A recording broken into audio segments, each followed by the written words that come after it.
అమెరికాకు వెళ్ళిన వారందరికీ తెలుసు ఆ దేశంలో స్టార్బక్స్ కల్చర్ ఎంత ఎక్కువగా ఉంటుందో.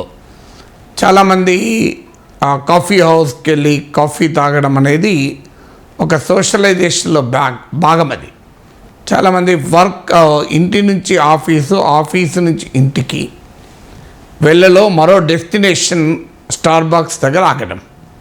సో చాలామందికి ఇది అలవాటు. ఆఫీస్ టు హోమ్ వెళ్ళే సమయంలో ఇట్స్ ఏ అన్అవాయిడబుల్ ఇన్ఎవిటబుల్ డెస్టినేషన్గా చాలామందికి ఉంటుంది. చాలామంది ప్రత్యేకంగా ఇంటికి వచ్చాక కూడా స్టార్బక్స్కి వెళ్ళి ఒక కాఫీ పికప్ చేసుకుంటారు. సో ఈ కల్చర్ ఇప్పుడు మన దేశంలో కూడా గణనీయంగా పెరుగుతుంది. ఇండియన్ సొసైటీలో కూడా స్టార్బక్స్ జనరేషన్ ఎమర్జ్ అవుతుంది. ముఖ్యంగా మిలీనియల్స్, జెన్జీ జనరేషను ఈ కల్చర్ను పెద్ద ఎత్తున యాక్సెప్ట్ చేస్తున్నారు. అందుకే స్టార్బక్స్ ఇప్పుడు ప్రతి 3 రోజులకు ఒక స్టోర్ ఇండియాలో ఓపెన్ చేయాలని. సో 2023లో 24 సిటీస్లోకి స్టార్బక్స్ ఎక్స్పాండ్ అయింది. సో ఇప్పుడు 2028 లోపల ప్రతి 3 డేస్కు ఒక స్టోర్ ఓపెన్ చేసి 1000 స్టోర్స్ చేయాలనేది ఆ కంపెనీ అంచనా. టుడే ప్రస్తుతం 390 స్టోర్స్ ఉన్నాయి. 1000 కోట్ల వ్యాపారం జరుగుతుంది. ఎందుకు ఇంత భారీ ఎత్తున స్టార్బక్స్ ఎమర్జ్ అవుతుంది? వాస్తవంగా local coffee brands, third wave, blue Tokai ఇలాంటి లోకల్ బ్రాండ్స్ నుంచి కాంపిటీషన్ ఉంది.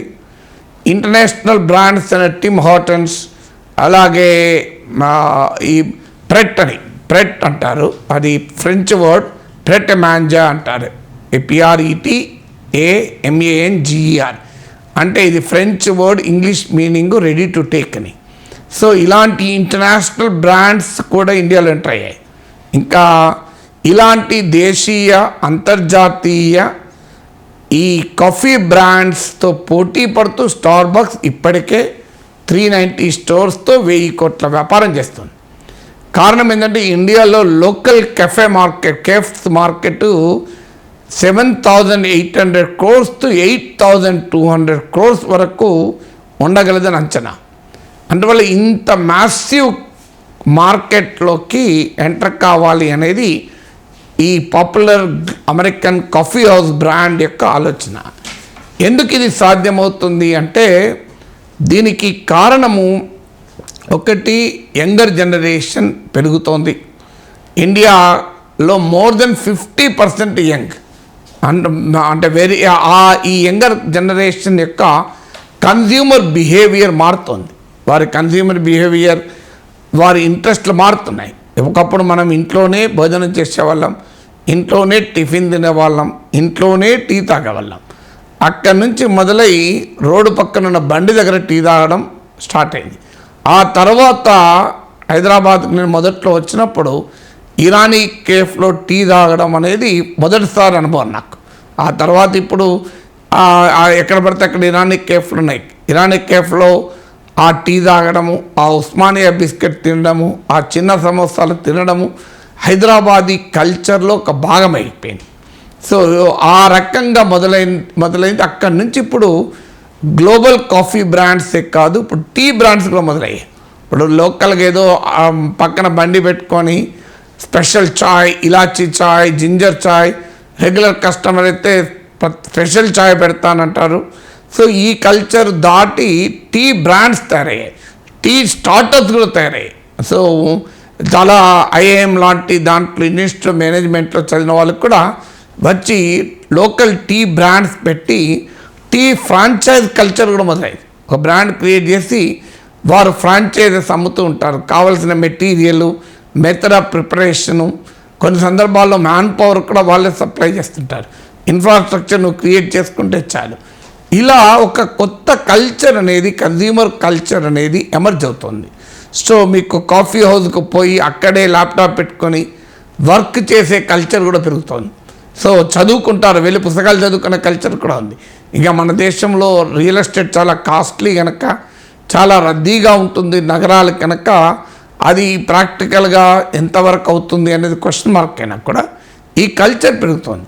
అందులో చాలా డిఫరెన్షియేటెడ్ ఎక్స్పీరియన్స్, అంటే కన్జ్యూమర్ చాలా డైవర్స్ టేస్ట్లు, డైవర్స్ అనుభవాలు అడుగుతున్నారు. కేవలం టీ తాగడమే, కాఫీ తాగడమే కాదు, ఒక టీ కాఫీ తాగడంతో పాటు ఒక వైవిధ్యభరితమైన విస్తృత వినిమయ అనుభవాన్ని కోరుకుంటున్నారు. హైలీ డైవర్సిఫైడ్ కన్జ్యూమర్ ఎక్స్పీరియన్స్, అంటే టీ తాగుతూ కాఫీ తాగుతూ వర్క్ చేసుకోవడం, కాఫీ తాగుతూ ఫ్రెండ్స్తో చాట్ చేయడం, కాఫీ తాగుతూ పుస్తకం చదవడం, సో కాఫీ తాగుతూ పేపరో మ్యాగజైన్ చదవడం, కాఫీ తాగుతూ ఏదన్నా ఇష్టమైన షో చూడడము. సో ఇలా ఒక డైవర్సిఫైడ్ ఎక్స్పీరియన్స్ కూడా ఇవాళ కోరుకోవడం వల్ల ఇంట్లో కాఫీ తాగడము కన్నా ఒక ప్లేస్కి వెళ్ళి కాస్త రిలాక్స్ అయ్యి ఆ సరౌండింగ్స్, ఆ యాంబియన్స్ కూడా కోరుకుంటున్నారు. సో ఈ డైవర్సిఫైడ్ ఎక్స్పీరియన్స్ని కూడా స్టార్బక్స్ తనకు అనుకూలంగా మార్చుకుంటుంది. తర్వాత డిస్పోజబుల్ ఇన్కమ్స్ కూడా పెరిగాయి. ఒకప్పుడు టీకి 10 రూపాయలు అయినప్పుడు అమ్మ టీకి 10 రూపాయలు అయిందా అనుకున్న సమయం ఇప్పుడు చాలామంది ఇప్పటికీ కూడా. కానీ ఎంత కాస్ట్ అయినా పెట్టి తన కన్జ్యూమర్ ఎక్స్పీరియన్స్ను కోరుకునే వాళ్ళ సంఖ్య కూడా పెరుగుతోంది. దీంతో పాటు టెక్నాలజీ అడాప్షన్ పెరుగుతోంది. టెక్నాలజీ అడాప్షను అలాగే సోషల్ మీడియా ఇన్ఫ్లుయెన్స్లు పెరిగాక ప్రపంచంలో కల్చరు, ఒక దేశంలో కల్చర్ ఇంకో దేశానికి ఎక్స్పాండ్ అవుతుంది. మరీ ముఖ్యంగా డెవలప్డ్ ఎకానమీస్, అమెరికన్ సొసైటీ, ఇవి యంగర్ జనరేషన్కి ఒక డెస్టినేషన్గా, డ్రీమ్గా మారిపోవడంతో అక్కడ కల్చరల్ ప్యాటర్న్స్ను కూడా ఇండియాలో ఉండే ఆస్వాదించి అనుభవించేటువంటి ఒక జనరేషన్ మొదలైంది. అందువల్ల వరల్డ్ ఫుడ్ ఇండస్ట్రీలో కూడా ఈ రకమైన కొత్త కొత్త బ్రాండ్స్ ఎమర్జ్ అవుతున్నాయి. వాస్తవంగా ఈ భారతదేశానికి ఒక చరిత్ర ఉంది. మన దేశంలో కూడా ఫుడ్ ఐకాన్స్ ఉన్నారు. నలభీమ పాకము అంటాం, భీమసేనుడు, ఇవన్నీ కూడా they are known for cooking. కానీ ఆ వంటల సంస్కృతి ఉంది, భోజనాల సంస్కృతి ఉంది, చాలా rich and enriched food experience ఉన్న సంస్కృతి ఉంది. అన్ఫార్చునేట్లీ దాన్ని మనం బ్రాండింగ్ చేసుకోలేకపోయాం. సో అందువల్ల ఇండియాలో ఉన్నంత డైవర్సిఫైడ్ ఫుడ్ టేస్ట్ అసలు ఎక్కడా కూడా ఉండవు.